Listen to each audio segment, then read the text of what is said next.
Hi everyone, and welcome back to Farrand on Film. Today we are bringing you another top 10. We are bringing you our top 10 villains. I have been joined by usual people. Ollie, Michael, and Holly are all here Hmm. to talk villains.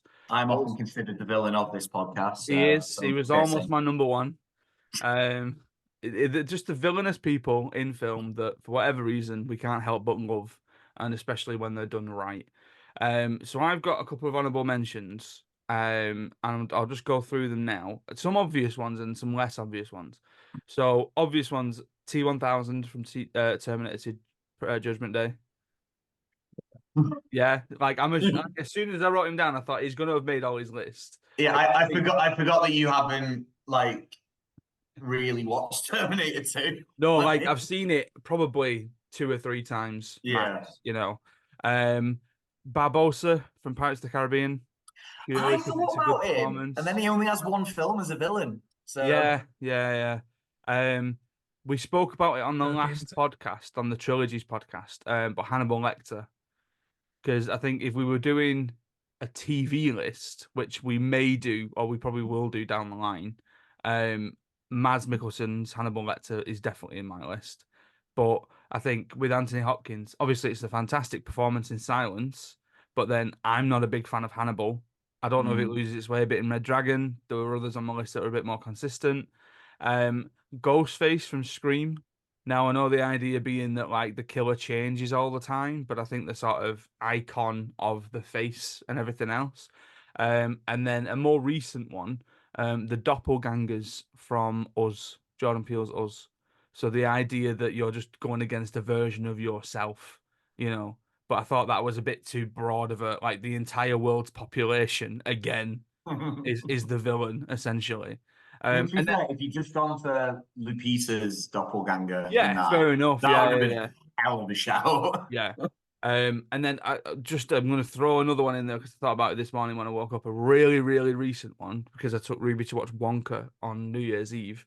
Patterson Joseph's Slughorn in the new Wonka film. He's drippingly evil and it's great. But yeah, they're my honorable mentions. Michael, have you got any? Oh, but it's going to pop alongside someone in my list later because Oh, they're in the okay. same movie.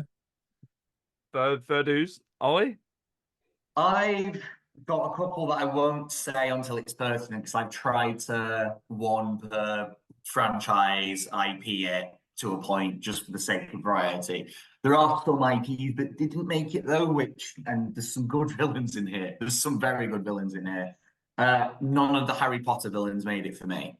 And the one I wanted to put forward was Umbridge because she is horrific. Like me and Georgia binged all the Harry Potter films recently. Umbridge, what a cow. One that I'm not gonna mention until two that I'm not gonna mention until later. Hal 9000. Okay. Hal 9000 made it for me because I've tried watching Space Odyssey. It's like I get what it's doing, but it's a very slow film now. But Hal 9000, just the archetype of that corrupted, lawful evil AI, like the blueprint of it was there and it's been done to death since. But there's lots of examples where it's been done really, really well. I've got Hannibal Lecter in my honorable mentions as well. Mainly because, I mean, I'm with you. I don't like Hannibal or Red Dragon all that much, but I also don't know if you can count him as a villain in the films. Like he's Yeah. not other than Red Dragon, he's not that villain. Like he is, he's a horrific person, but he is very much framed as like a really twisted Obi-Wan Kenobi type. Like he's a mentor to Clarice. Agent Smith from the Matrix films, just Hugo Weaving really is a treat to watch throughout those films, as bad as they can get. Norman Stansfeld from Leon the Professional. Gary Oldman is scene chewing best. He's unbelievable in Leon the Professional. And one, I don't like Paul might even disagree that this was the one to go for because I needed a James Bond villain and he made the honorable mentions. And I had to go with Blofeld, just as a character, as an overall, like he's an iconic villain to this day. But Stavro Blofeld, no particular performance. If I had to pick one, it would probably be Telly Savalas in On Her Majesty's Secret Service. There, I said it. But yeah, Ernst made the honourable mentions, which is mad for what I think about these other villains coming up. Nice. Holly, you got any? Yeah, just to a shout out to some studios and places where villains are just awesome. Disney villains are amazing. I've got a few on my list, but there are so many who are fantastic and iconic. Scar didn't make my list. Maleficent, Lady Tremaine from Cinderella. I hated her as a child. Prince Hans from Frozen is an excellent villain. Pixar villains, all the Toy Story villains are great. Syndrome is great. Ernesto de la Cruz is fantastic villain in Coco. Marvel villains that I don't have. Vulture, I really like Vulture as a villain. I like how many of the Marvel villains have a sympathetic side. I know there's quite a lot of like discourse about how the Marvel villains are actually the good guys and the heroes are just wanting the status quo. And you can see that quite well with a lot of the villains like Vulture. Loki is a fab villain in the films where he is a villain. And Green Goblin in No Way Home, I thought was spot on. I wanted to put the Xenomorph as #1 on my list, but I like the idea Ollie had of doing a separate monsters list. So I haven't included the Xenomorph. She can get an honourable mention. Michael made a very good point about the Xenomorph last time in that you said it was more like a predator, didn't you? Rather than a villain. It's a lion, he said, yeah. Because when you say predator, it makes it sound like you're talking about the Oh, other I do apologise. crossover species Sorry. of thing. Yeah? Sorry, my bad. My bad. Right. Yeah, I think it's just like following instinct, isn't it? It's trying to reproduce. It's like saying my favorite villain is how it does it. from The Wizard of Oz or the Twister from Twister. Like, it's not a villain; it's a force of nature. The Twister from Twister. Yeah, biggest antagonist. Yeah, it kills Helen Hunt's kills Helen Hunt's dad. You know they're doing the second one. Oh, for God's sake! Twisters is coming out this year, apparently. Of course it is. Twister 2, fully twisted. Yeah. Twist harder. Right, Ollie, you're going to kick us off with your number 10.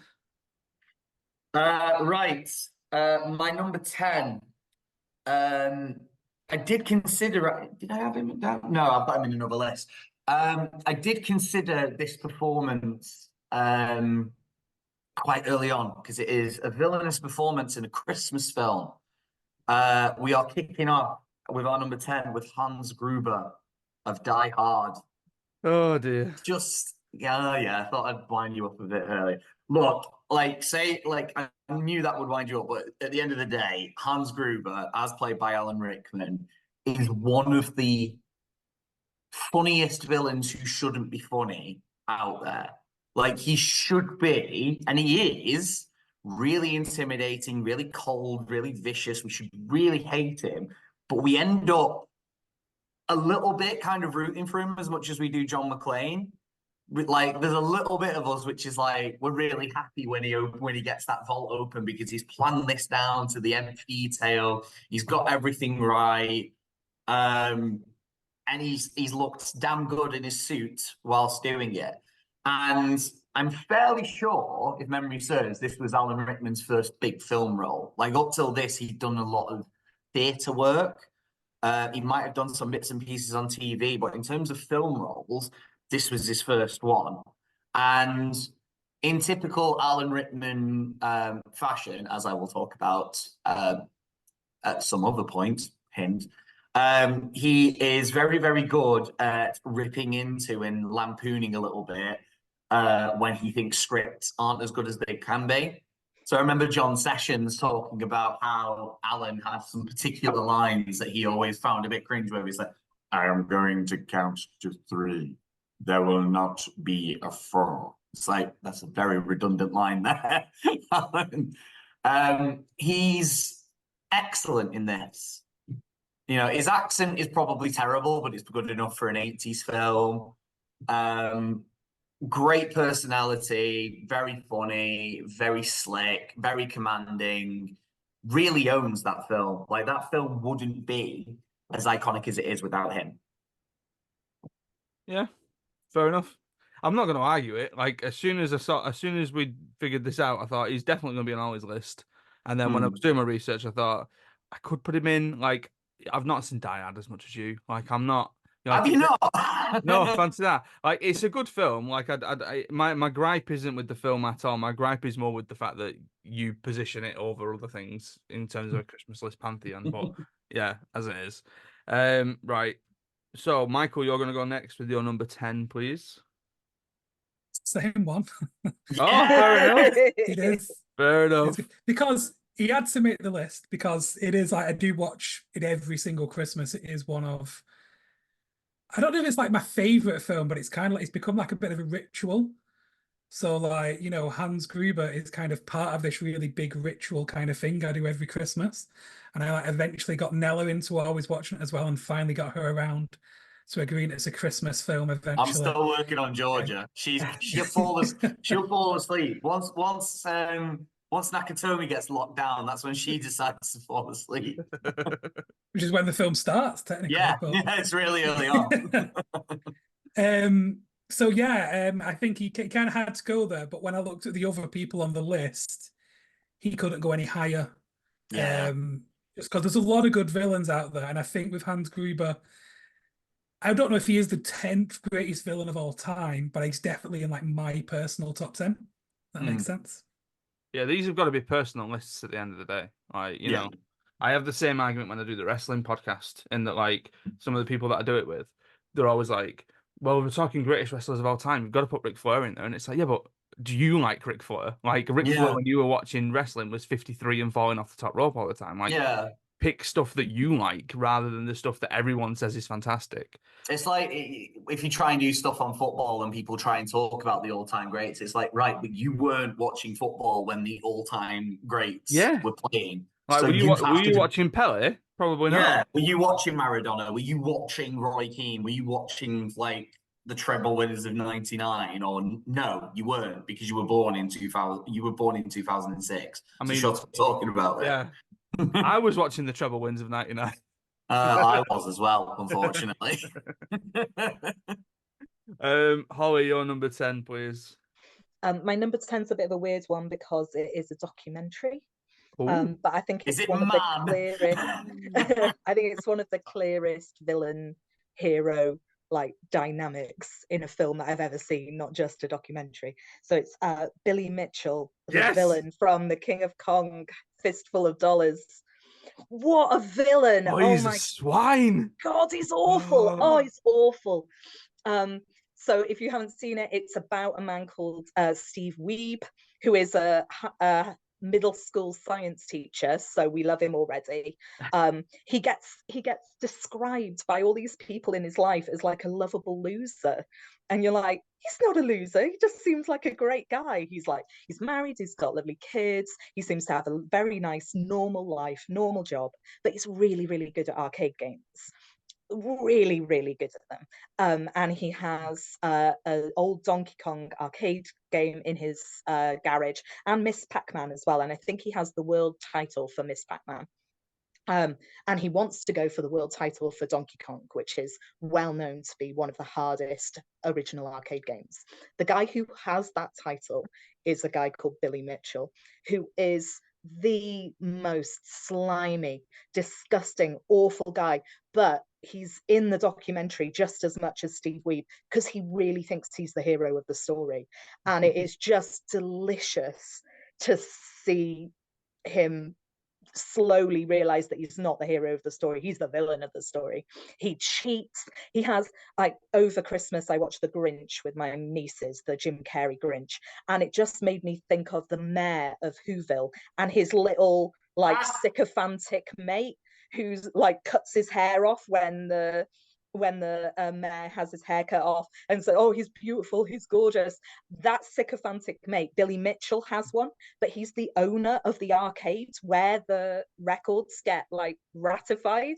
So Billy Mitchell cheats and his little mate is like, Billy's amazing, he's just the best at Donkey Kong. You're like, no, it's so corrupt. I mean, the topic of the documentary is not important in life at all, who has the record in all these arcade games, but the way the documentary is made, it is the most important thing that Billy gets destroyed.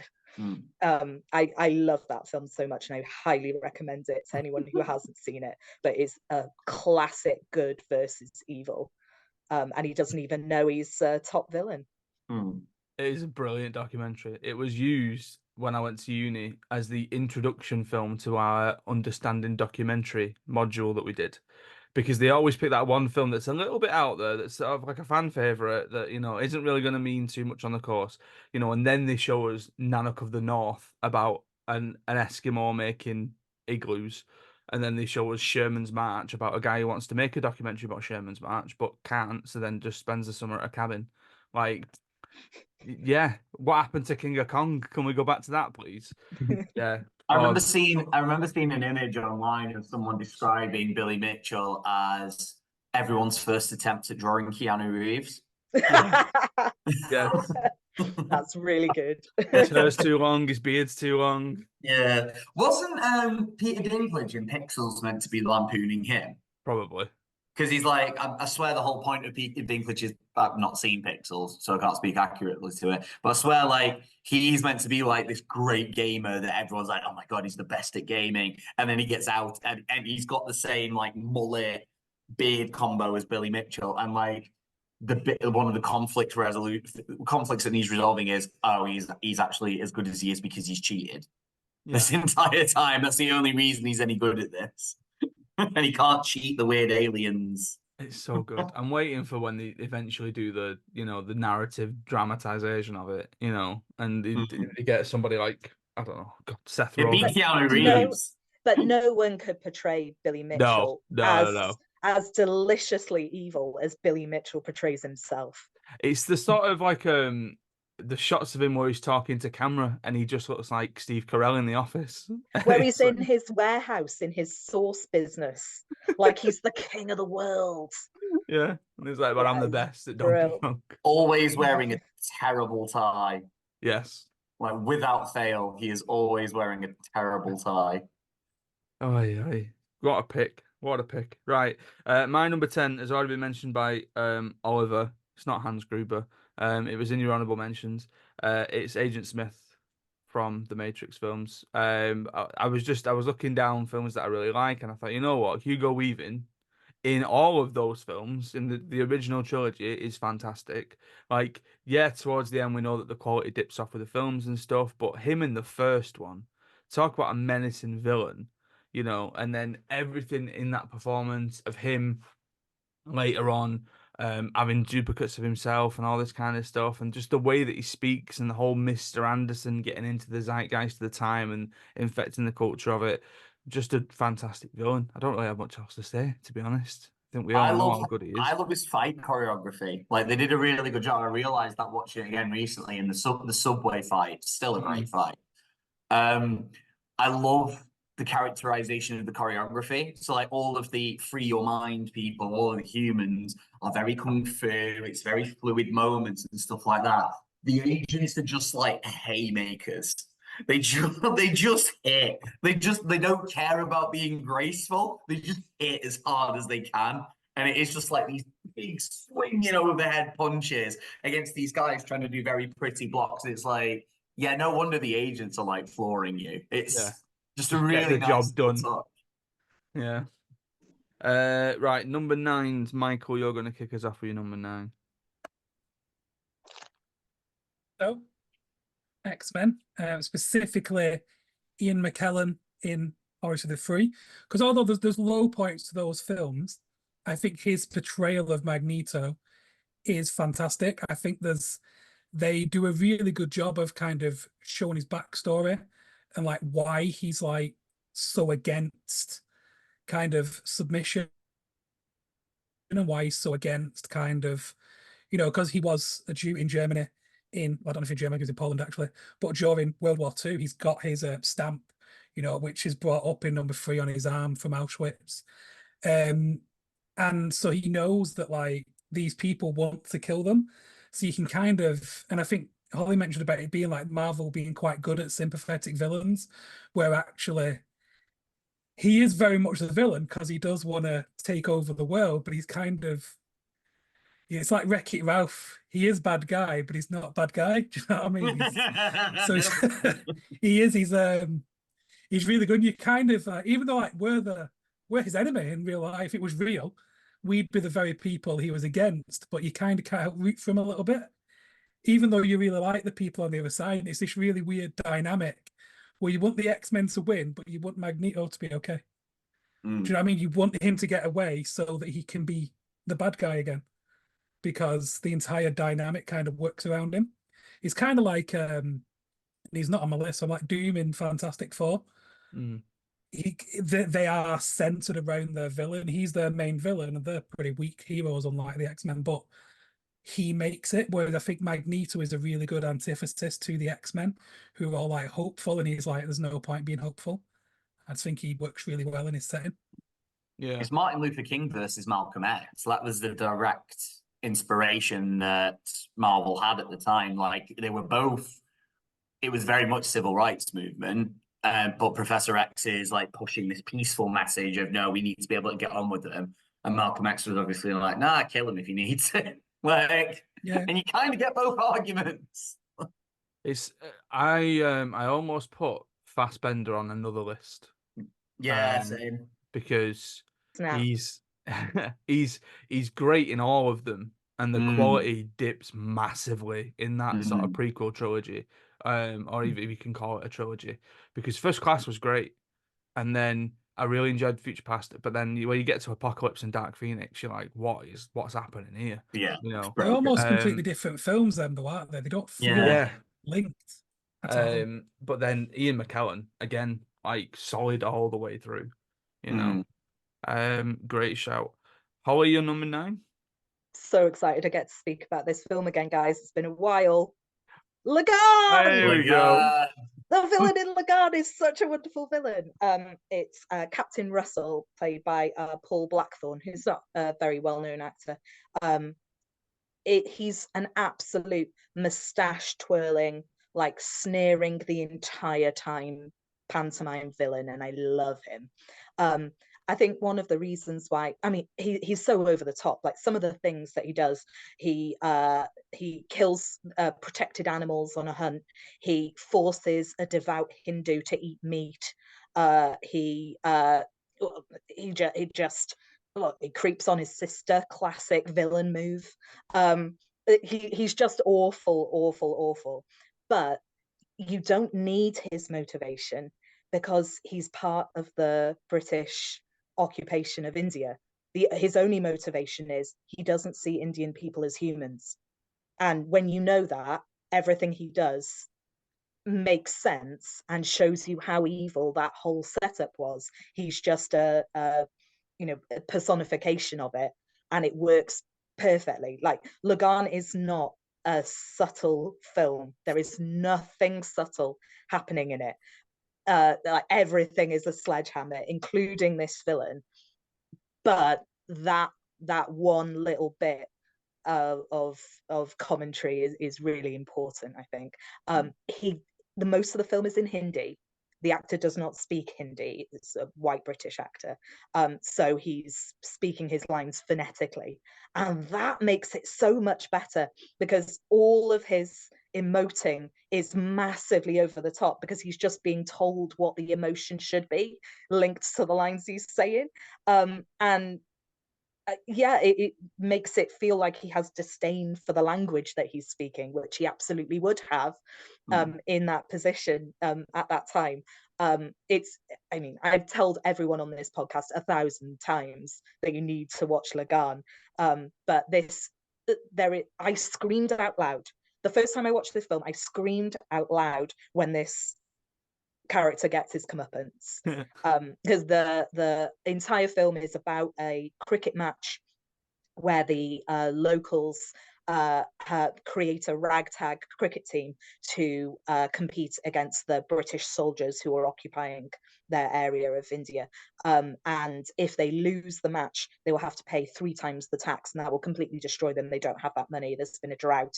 They can't even feed themselves, let alone pay this tax. If they win, they get 3 years tax free.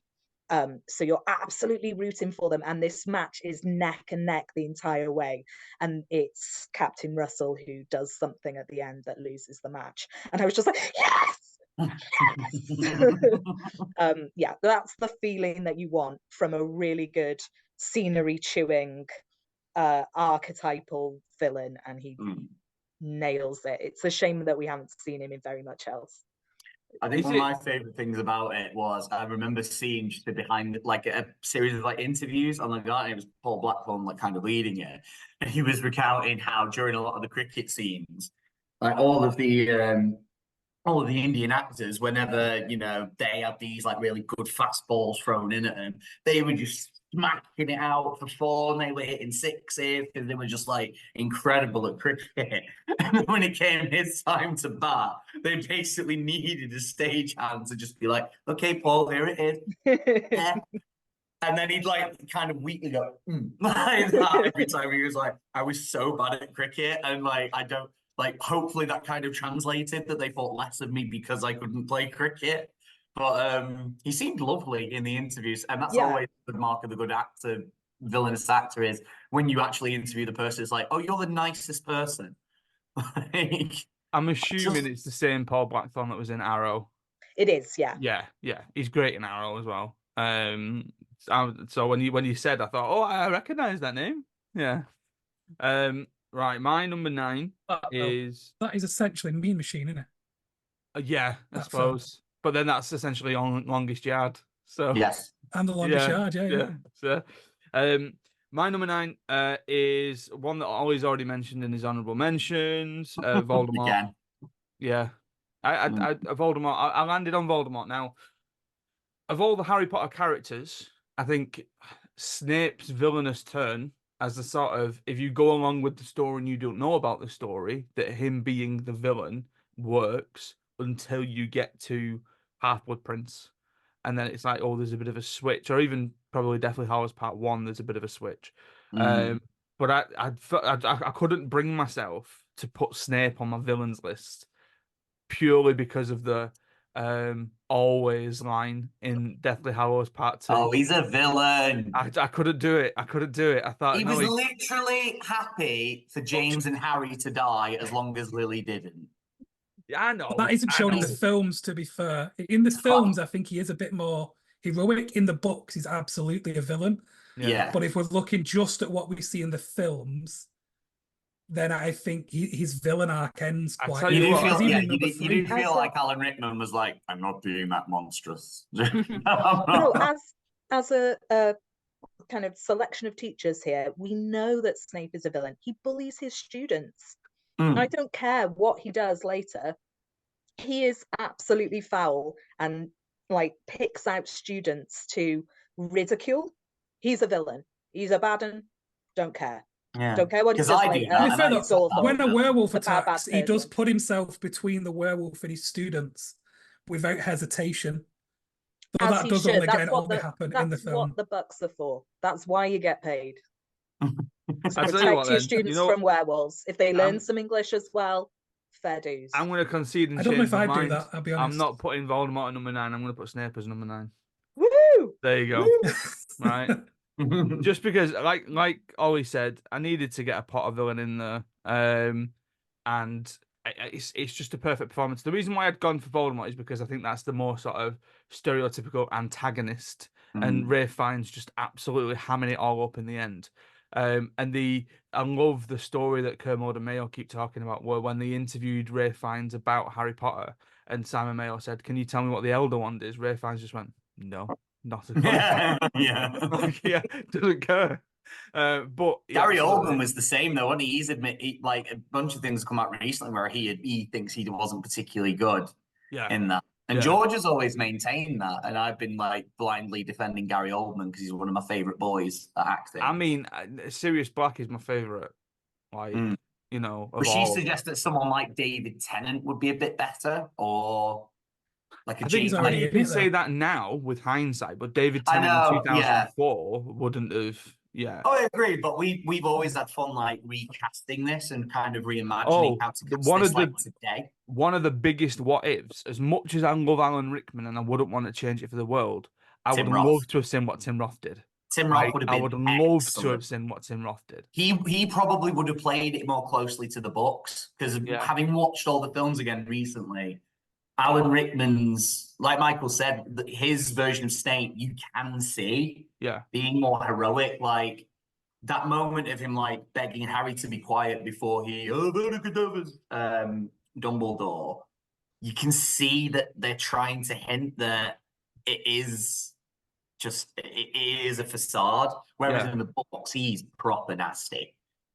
He's a Um, vile, like he's basically an incel ex neo-Nazi who isn't quite over his neo-Nazi ways.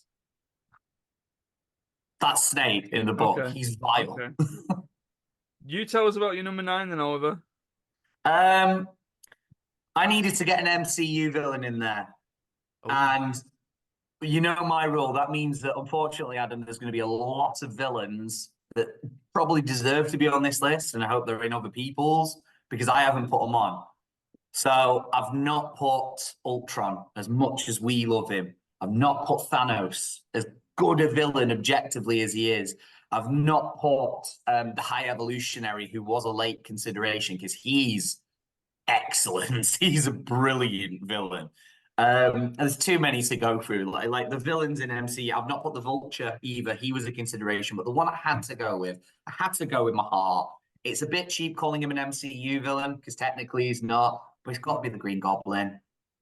It's got to be the Green Goblin. Willem Dafoe looked so happy to be playing that role again after nearly 20 years. He looked like he was having the time of his life. And I have said this to death.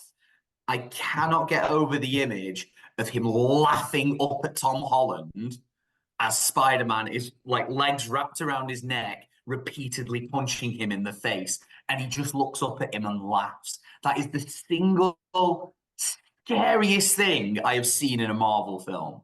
And we've seen worlds end. We have seen half the population of the universe blink out of existence. We have seen so many world and universe ending events. And this one guy wanting to mess up a teenager's life, and that's his only goal, is the most terrifying thing I have seen. And that's all he does in the first one as well. He doesn't have, like, there is a time and place for a villain who just doesn't have this big grandiose plan and doesn't think that much of themselves. He is just, he's in it for the chaos. To the point where there is a villain who is often associated with just being in it for the chaos, and some, like, depending on the story, he is just in it for the chaos.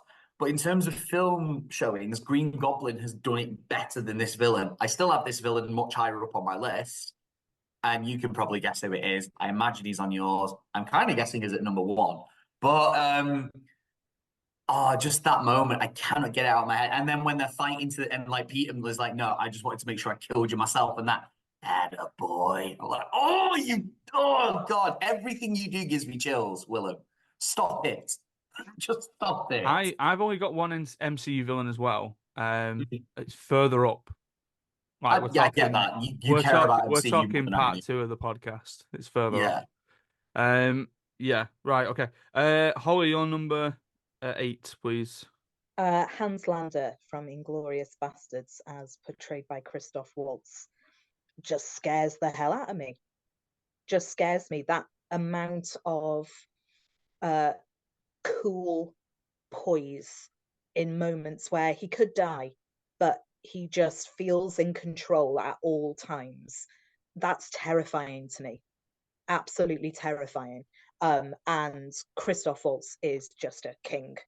What an amazing actor. I could have put him on our other podcasts that we're doing today for his role as a Bond villain, because I think he's by far the best thing in that film. He's not on there, but yeah, I don't have a lot to say about this. Yeah. I think he pops up on lots of lists of greatest villains. Scary, shark eyes, just you know you're not gonna get one over on him. And at the end, even I think he's probably gonna be okay. It's that I opening. don't know. He scene. does have a swastika carved onto his head. Well, Well, just wear a balaclava. there's always something.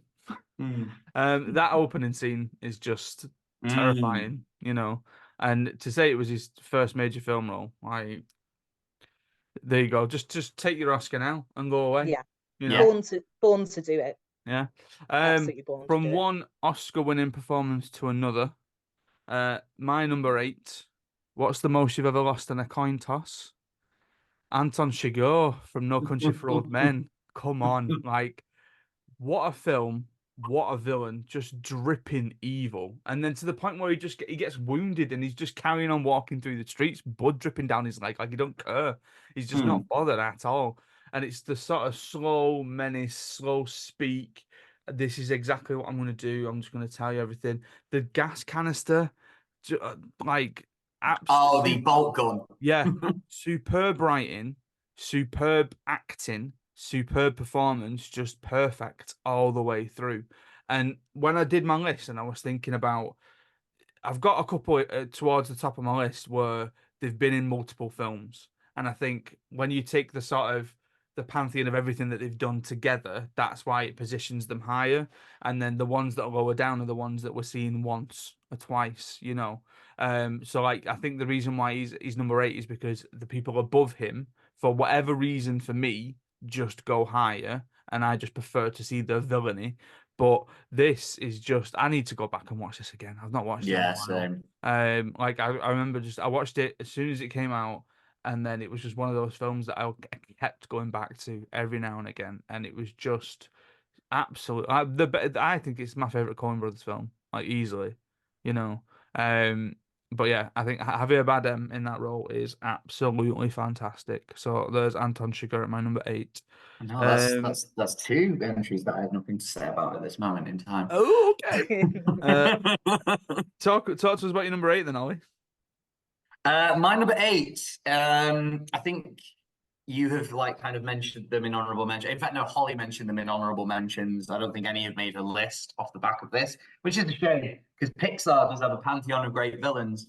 And obviously you've got to get a Pixar villain in there. You've got Stinky Pete, just devious little bugger, isn't he?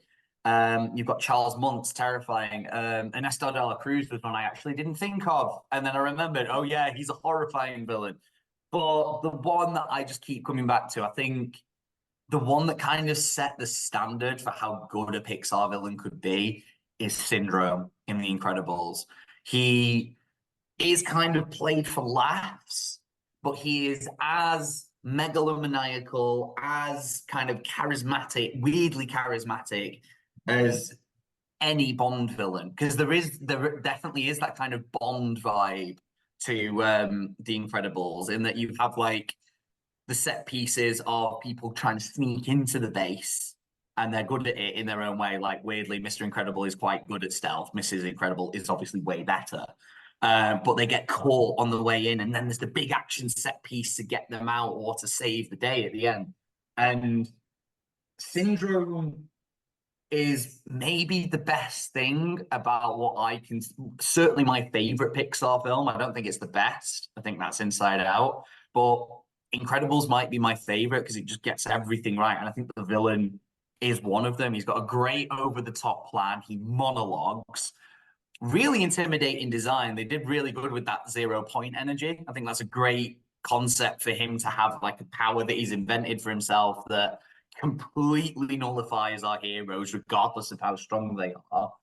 And a weirdly ominous performance from Jason Lee, who's obviously primarily a comedy actor. Like you've seen him in My Name Is Earl, you've seen him in Dogma, you've seen him in a couple of other things, but he's a go-to comedy actor.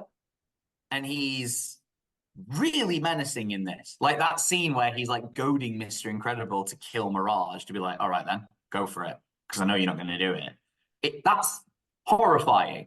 And just the writing from Brad Bird as well And he kind of spells it out for the kids as well, where Mrs. Incredible's telling the kids, oh, do you remember those Sunday morning cartoons where the villain always gives the hero a chance to escape? These villains aren't like that.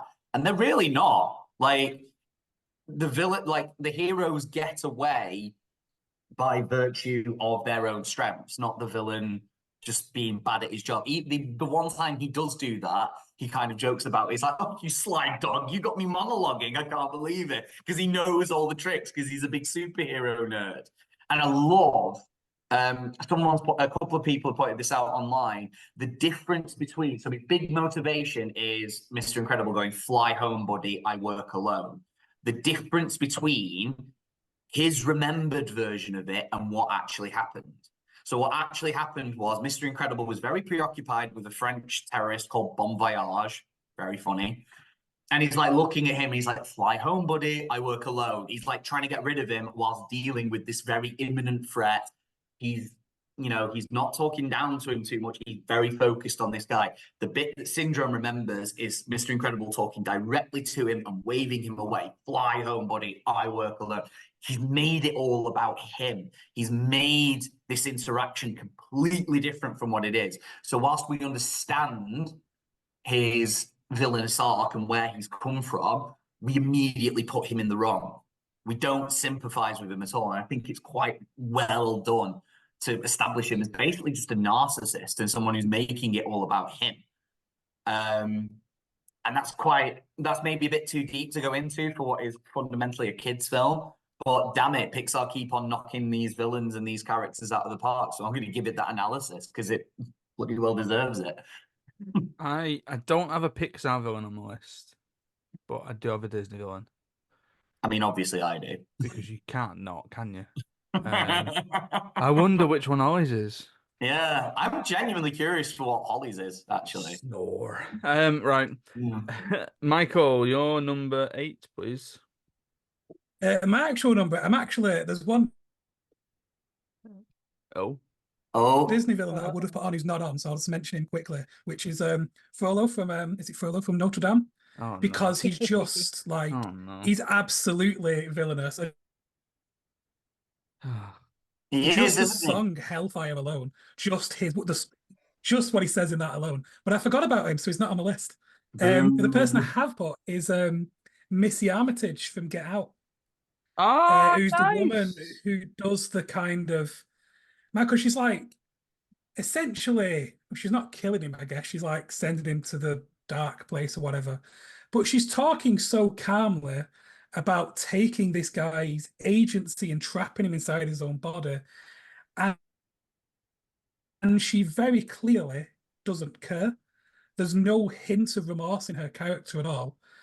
And she isn't doing it like, she doesn't really seem to be enjoying it. It doesn't even seem to be about the fact that she wants to live forever. It just seems to be she's doing it because she can. And she's like, well, like, I can do this, so I'm going to do it, and you can't stop me. And it's just quietly menacing. And she is terrifying because you can kind of take the science fiction out of it. You know, people like that exist who just do bad things because they can get away with doing bad things. The Armitage family are really well performed. My only concern with them is Caleb Landry Jones's character, and I think he's a little bit too chaotic for that family. But I love him. I love that he's just this weirdly unhinged son who just rocks up and says questionable things at dinner parties. Yeah. I kind of love that. Like, Bradley Whitford's great. Catherine Keenan. No, I don't like it. Why? Bradley Whitford's so lovely. I don't want to see him be a nasty man. But it's so good. It's just dripping. But then it's stuff like how he was able to deliver a line like, if I could have voted for Obama for a third term, I would have done it. It's just like, how are you able to deliver that line without even dripping? Fun fact as well, Catherine Keener, who played Missy, Pixar villain, a damn overhated one at that, because she is Evelyn Dever in Incredibles 2. And she's really good in that. She's really good. Like, that's one of the best Lex Luthors I've ever seen in film. And it's her voice doing it, and it's important. It's a fantastic shout, Michael. Fantastic shout. Yeah. Good honorable mention as well. I don't know if anyone's going to be smart enough to say that later. Well, yeah. I wonder. I mean, he's been waiting for a good year now for someone to come on and back him up with Hunchback. Right, my number 7 is my Disney villain. It's Scar. Yeah, fair. Yeah, like it couldn't not be my I think favorite Disney Nazi film. imagery is a big help. Again, Yes, that's it fair is. enough. Yes, it is. I went downstairs. What was I doing the other day? I think I was doing another podcast, and I went downstairs, and Amy had put the live action Lion King on because it was on BBC like over Christmas, and it was the point where it was Chiwetel Ejiofor's "Be Prepared," and I thought, as much as I've defended this, I can't defend this. I I genuinely, if can't I defend wasn't this with bit. Georgia and her family at that point, I think I would have walked out of the cinema. Oh, Be just prepared. I was yeah. disgusted. It's not it, is it? Like it's It's not not. that bit. I mean, I love that's my favorite Disney villain spotlight, like bar none. And when we saw the stage show, I thought, oh, is this gonna live up to it? And it does, to be fair. Yeah. Like again, it's just but they all defer to Jeremy Irons. They all defer to that voice and that sort of again like seeping in sarcasm just everywhere. A fantastic villain. Fantastic villain. I'm loving so far on a general note that we've already got quite a good mix of very subtle performed villains who Yeah, are like nothing's over the quiet. top. Yeah, and then you've got like like Holly Shout from Lagan, like Jeremy. I've got Plenty Later, Green Goblin as well. Pure ham and cheese, Yeah. and like both of them very much have their place. You've just got to pick which one for the right film. But my God, Yeah. like I'm so glad that we've not just gone like pure ham or pure subtle. Like, Yeah. You gotta have a mix, haven't you? Surely. Number 7, Oliver, please. Already mentioned, we have crossover officially. Hey. Hans Lambda of Inglorious. I love this performance. I was this performance alone makes Inglorious probably my favorite Tarantino film. Like it's scene stealing in every single regard. Like people will have various opinions on Quentin Tarantino as a person. He probably isn't a particularly good person when you boil it all down. But the guy knows his film, or he certainly knows his film. And he has gone on record several times talking about how he nearly scrapped Hans Lambda because he didn't think there was an actor capable of performing it. And he thought that's such a shame because this is easily the best character I've ever written. Enter from stage left, pursued by a bear, clearly, Christoph Waltz. What a showing. What an absolute powerhouse performance where Hall kind of mentioned it, like everything he does just feels so deliberate. Like to the point where because as a Nazi, he wouldn't smoke because Hitler, he is quite staunchly within the Nazi party and Hitler was against smoking. So as an SS officer, he would not smoke, certainly not on duty. He might do it in private, but he would not smoke. But he gets out that giant pipe in front of Monsieur Lapadite. And it's just about, comparing size to him. It's a means of intimidating him. And it's also a means of getting across Sherlock Holmes because his character's a big fan of Sherlock Holmes. And you've already kind of mentioned it, Ads, but that turn in his tone, where he's just so genial and so nice and so forthright, even as he's explaining his logic to the Nazis hunting Jews, comparing them to rats for a start and saying, well, the rat has probably done nothing to you, but you feel it in your gut. You're going to want to catch it. Oh, horrifying, even if it's presenting us with logic in a sense. And then that about turn, you're sheltering enemies of the state. Are you not? And the turn in his eye where he's like, I'm going to wreck your life if you're lying to me right now. And this very stoic man who you think would be staunchly resistant to it just breaks down immediately. And there's even the theory as well, like when he gets a little handsy with his daughters at the beginning, he goes to grab all their wrists. And it's like, he's feeling their pulse to see if they're nervous. And yeah, they're nervous because they're hiding something. Like maybe it's over-analyzing, but with a character like this, you can believe that he's doing that. Because he is that meticulous. The only bit that's out of character is when he just murders Diane Kruger's character. Like, that does seem a bit off in everything else he's done. But it is nice to see just that moment of rage from him. Yeah. Just pure, and that scene with Shoshana where he's like trying to test her with the you got to wait for the cream because the cream's got pig fat in it and therefore it's not kosher, so I'm testing to see if you're Jewish. And just like, it's such, and that moment where he's like, there was something else I wanted to ask you, and she's terrified and we're terrified, and he's like, oh, but I've forgotten it can't have been that important.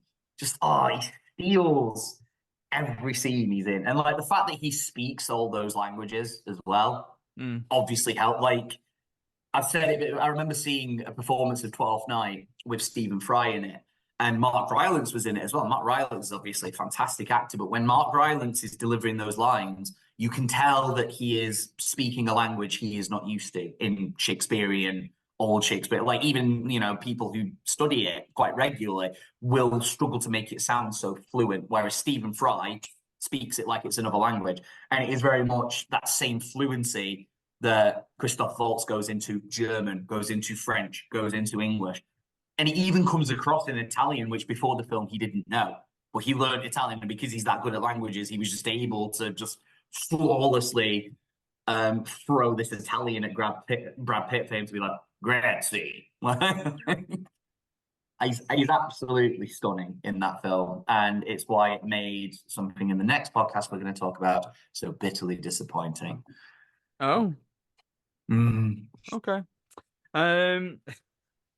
Michael, you're number 7.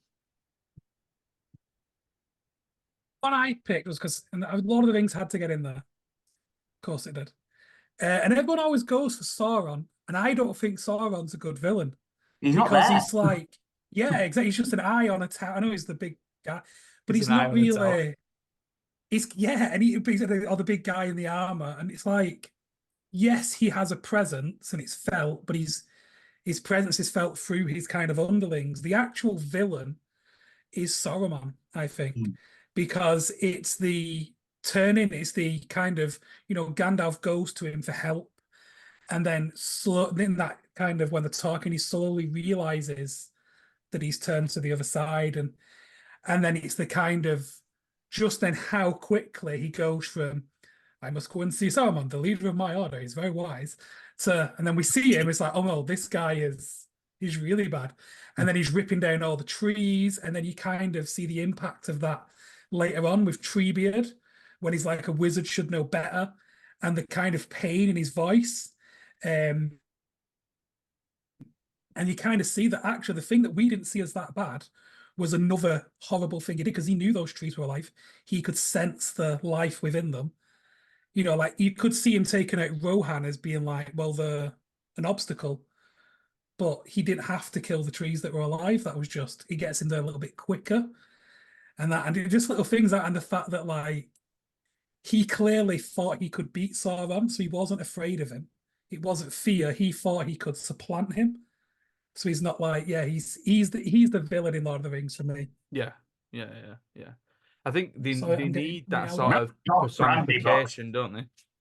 They need a physical actor to be there and be like, yeah, this is our villain, this is our antagonist. Or even like if Sauron had been like, I'm sure he's not in the books. I've not really read the books, but if you'd heard a lot more of like Sauron commanding people, just as like a weird disembodied voice and like an image, like that would have been like that could have given him a shout in there. Like, I think he was originally meant to fight Aragorn at the end. Like, there's an incomplete scene where where the cave troll comes in. That's Sauron fighting him, kind of almost ready because the ring is close or whatever. Like, there's some film logic to explain it, but I think they were like, nah, it breaks the lore a bit too much. We'll just have him fight a big troll. But yeah, I'm still annoyed that the theatrical version didn't give Saruman his death. Yeah. Because his death scene is fully filmed. It's awesome. I know you were talking about it taking away from him going to the Shire and enslaving people there, and that is a shame that we didn't get to see that. It would have been nice to see that. But that shot of him just falling, having been stabbed in the back, and giving us that story. It's like, do you know what sound a man makes when he's stepped in the back, Peter? No, I don't, Chris. Oh, well, I have heard it. for ungentlemanly warfare, just going around backstabbing Nazis because he's an absolute boy, Christopher Lee. Yeah, Saruman, they were just a bit too black and white evil for me, is the only reason I didn't include a Lord of the Rings villain. But they are great villains, objectively. They just are. Like, and that we talked about it yesterday. Well, on Tuesday, sorry. That's the point of Lord of the Rings. The good guys are just good, the bad guys are just bad, and that's fine sometimes. Yeah. Holly, your number 7? This is my MCU villain. So I picked the Big Daddy. It's Thanos. Fair. I saw Justice League with some students, because I used to take students to the cinema when I was teaching adults in Malaysia. And I didn't get to pick the film. Every week we went. So it was just the big film that came out that week. Got no interest in the DCEU, but right, we'll go to Justice League. I'm sure it'll be fun. I'm sure I can enjoy it. And the comparison between Steppenwolf and Thanos is so unbelievably stark that it really makes you appreciate not only Josh Brolin, but the special effects team, all the people who were involved in motion capture. Like the way that Thanos feels like a real person with motivations, emotions, backstory. You don't need to know all of it, but you can feel it's there. Josh Brolin has gravitas, which I think, many of our, Shakespearean actors who portray villains in things do have that, but it kind of goes out the window a bit when they're chewing the scenery. I don't think Josh Brolin chews the scenery, but he just has so much gravitas and presence as that character, who could have been a little bit funny, to be honest, the way that he looks and the way, if the special effects had been a bit off, it wouldn't have worked. Yeah, I didn't find the character terrifying, but I found the character inevitable. I wasn't sure how they were going to I see what you did there. fight against this force. And I thoroughly enjoyed both Infinity War and Endgame, in no small part because of Thanos and Josh Brolin's performance. I just love that line where he's about to take Gamora and Peter goes to shoot Gamora and they both say I love you to each other. He goes to shoot and it's just bubbles that come out. And Thanos, as Gamora's dad, goes, I like him, and then disappears. I love that line. I think there's something especially terrifying knowing that Thanos really does love Gamora in whatever way he can express love, and is still prepared to sacrifice her. It's not that he didn't really love her. It's very not much that is the hero he in his own can't story, feel isn't he? love. It's not that he's going to regret it later. He knows he's going to regret it now, but he still feels his mission is important enough that no one can get in the way of it. That's really scary. Yeah, it's that idea, if maybe not sacrificing your own adoptive daughter, but it's often been portrayed as quite a heroic thing to be able to sacrifice the person you love for the betterment of humanity or the greater good. It is often that is a narrative device that has been used. So to have that for a villain, it almost makes him very much the hero of his own story. And a little tweak. It wouldn't take a lot to make Thanos a hero in a story. That bit when he realizes, I can just make the universe twice as big. Yeah. That's what makes it really in fascinating. Endgame, they kind of undo. Yeah, I think that. Because in Endgame, they kind of because when he sees that he loses, all of a sudden, he's like, well, he sees that they can undo it. All of a sudden, he's like, I'm going to shred the whole universe and create a grateful one. And you see that actually, he just wants a universe that loves him. He wants to be the savior. He doesn't want to save people. He wants to be a savior. And that's why the things that could be seen as heroic aren't. Yeah. And then also, I think the Hawkeye Black Widow, not wanting sex shows how different really loving someone and sacrificing the Miz, because Yeah. they were fighting to save the other person, and he really doesn't think that long about it. No. We're talking like maybe 10 seconds of consideration, and then the person who apparently he loves as his daughter, and clearly does because he gets the stone, he throws over the edge, and we kind of see that he is very much a villain in Endgame. And I think it's quite good how they did that, because at the end of Infinity War, we're like, oh, is Thanos right? And then in Endgame, we're like, no, actually, this guy is a really bad man. I love how Just they give him the justifying himself. scene. I love how they give him the scene of walking through the wheat field in the sunshine. That's a Theresa hero May. scene. Not Theresa May. That's running, Ollie. It's peacefully walking through a wheat field.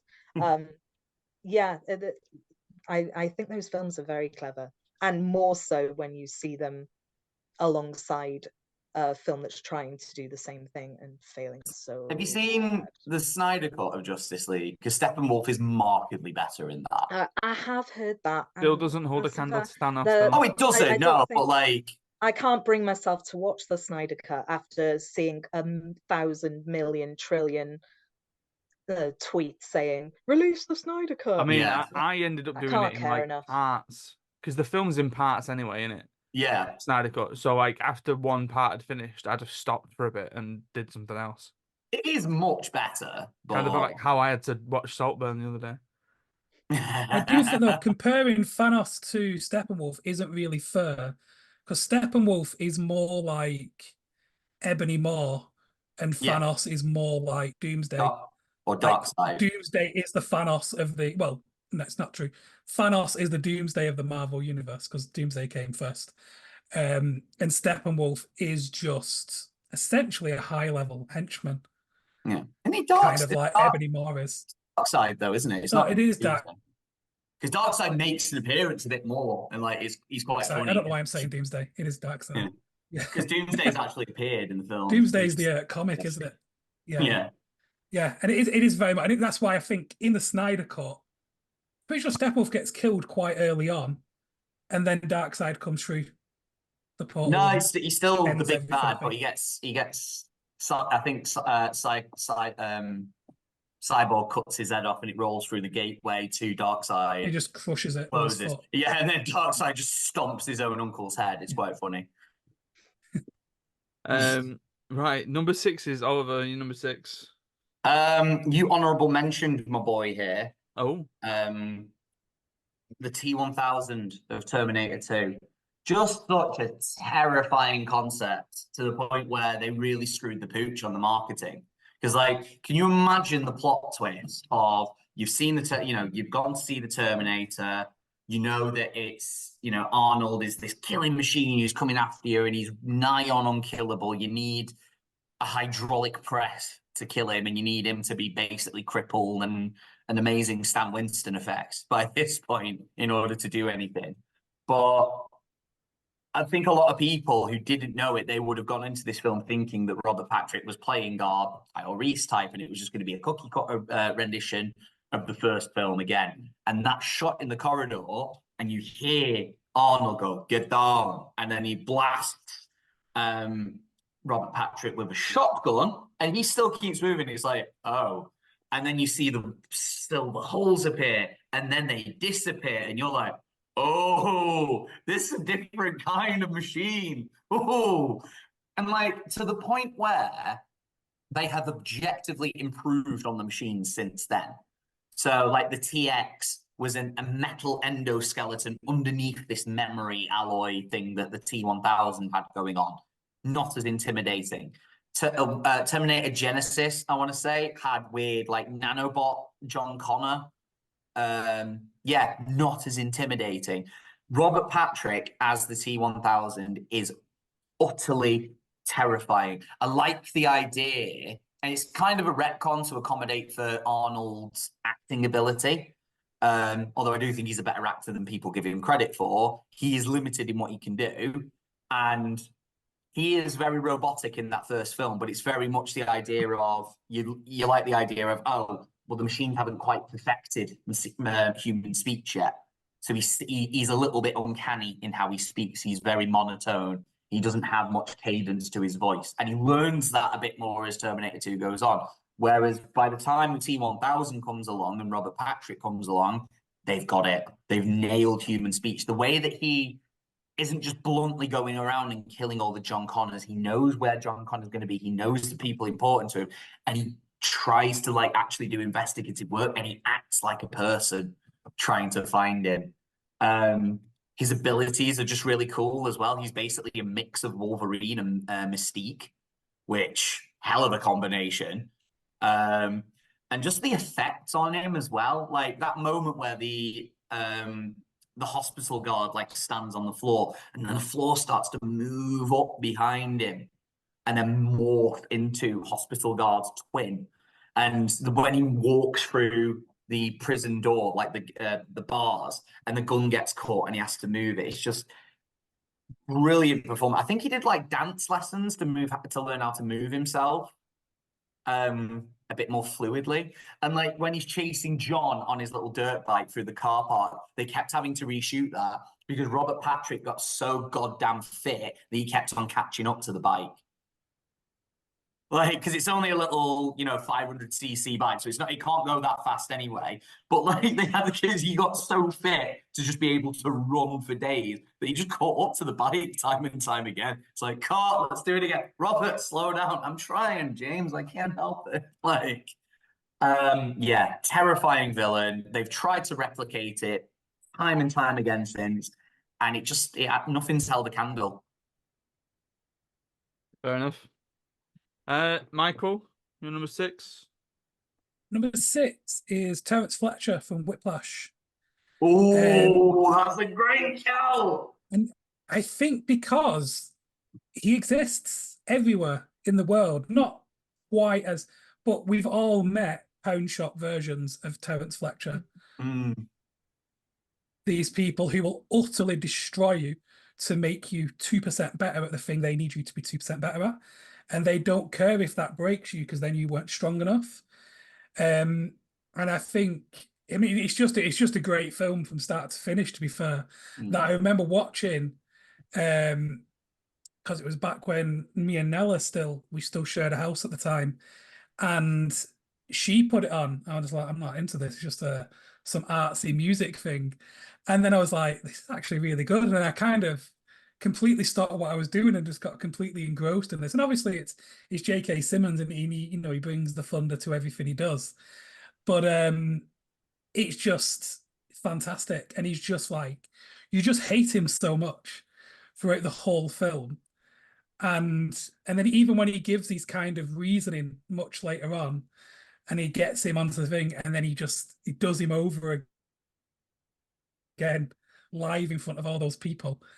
And you just kind of, because we've all had that fear of being on stage and completely failing at the thing we're there to do and looking stupid. And he does it to him after kind of building him up and kind of making him feel like he could trust him.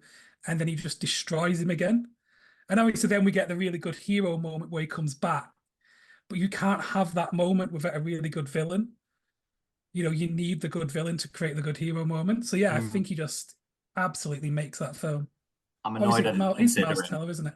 I'm really annoyed I didn't consider Terrence Fletcher because I love that performance. Yeah, I didn't think of it. I think I saw him really low down on a list. I'm like, why is he so low down this list? So he ended up on my list. Maybe I just agree with this. Like, maybe I'm one of those performers that needs like an absolute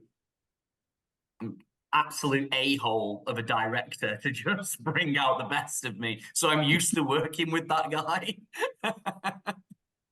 Holly, your number 6? Holly or Ollie? Holly. I think we haven't had many female villains yet. We've had one from Michael, right? So this is our second one then. Mrs. Carmody from The Mist. Have you seen The Mist? I've not seen The Weird Mist. cult leader lady. I know of it. Yeah, it's criminally underrated as a film.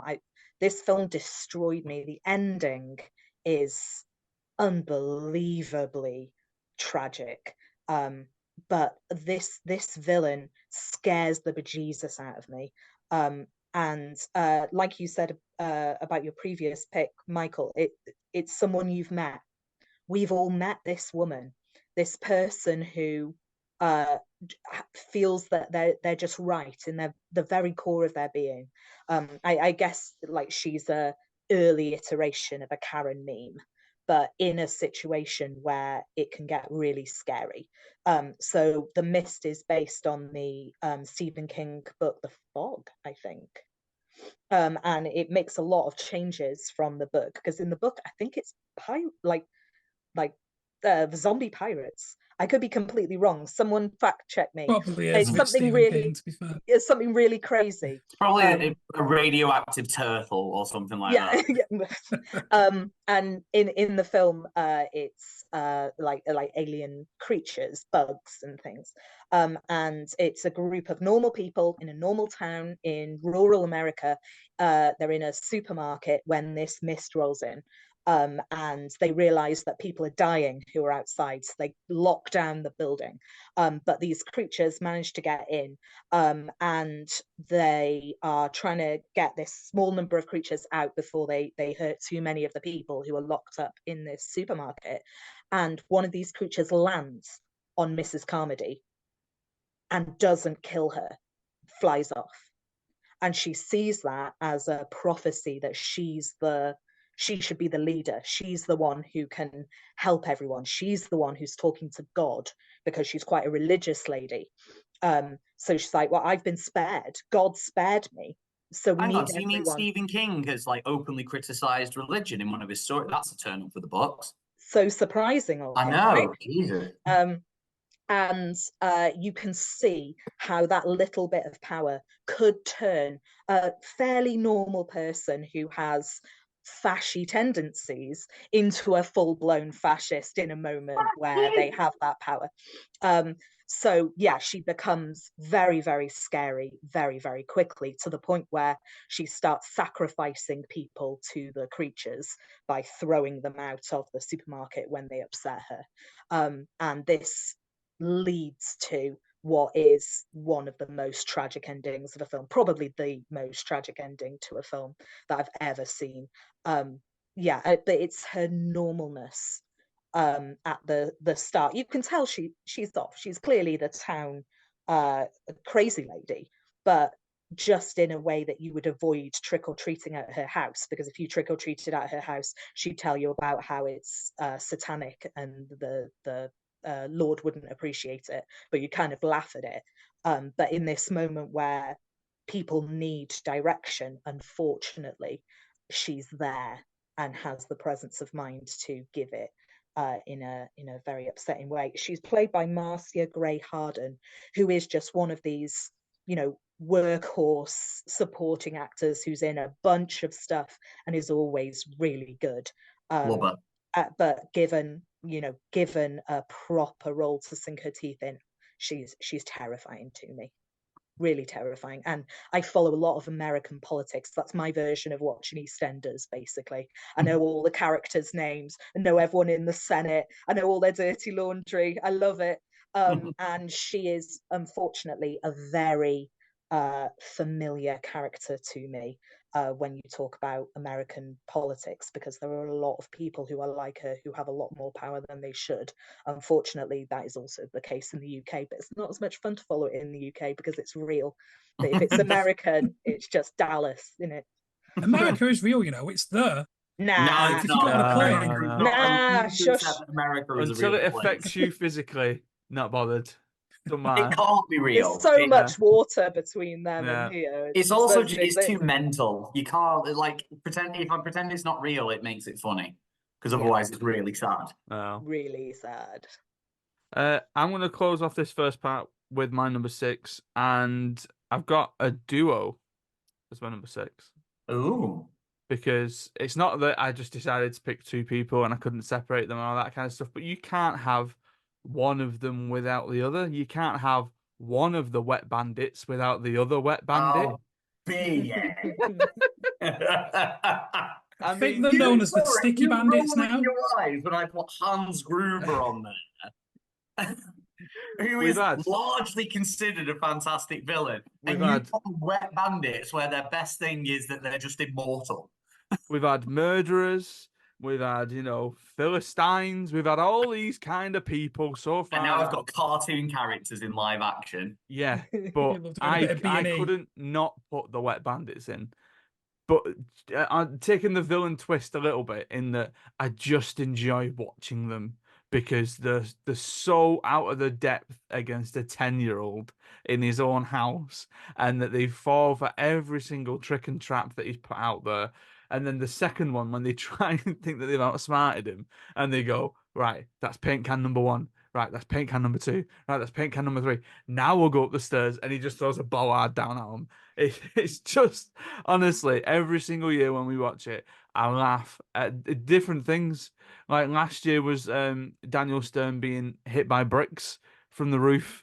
And then this year was him being electrocuted again. Every single brick. It's my favorite It's bit. Like just every single every brick brick. shot is fatal. Every brick. Like, I'm assuming you've seen that YouTube video where Yeah, where it like details their injuries. But It's the thing hilarious. is, the first one's bad because they die about 4 times in the first one. The second one, they die about 15 times. Yeah. It's like concussion and hematoma, death. It's mainly Marv, isn't it? Like Marv gets the real Marv rough end gets of the- it. Yeah.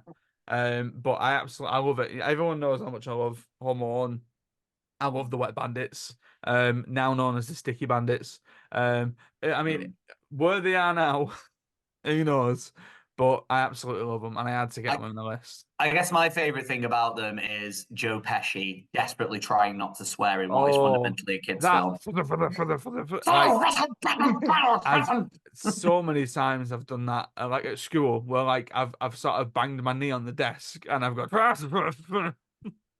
But does Ruby know? Oh well, when the tarantula I didn't tell Ruby this year. I told you Ellie ruined this year. Christmas. I told Ellie this year because this was Ellie's first year, and I thought, she She's does too probably young to doesn't tell. understand the word that I'm saying, but I'm gonna make sure that I tell her every single year. I'm pretty sure for Christmas though, I did send you the video. You did, yeah, and then you I sent you the forwarded me video that again I've already this year. sent Yeah. with Georgia just swearing in the background. And he's like, I swear, she's like, does he pick it up? Because she hates spiders. So Kevin grabbing the tarantula that one year, she was like, oh my God, Yeah, what is he doing? just picked it up. He just picked it up. Right, that is part 1 done. That's our 10 to 6s. We are going to be back very, very soon with our part 2 and 5 to 1s. There's quite a few that I've just had to sort of sit back and be quiet on because, yeah, you'll find out in part 2. But thank you very much for watching. Thank you very much for listening. Stay safe, look after each other, and we will see you next time.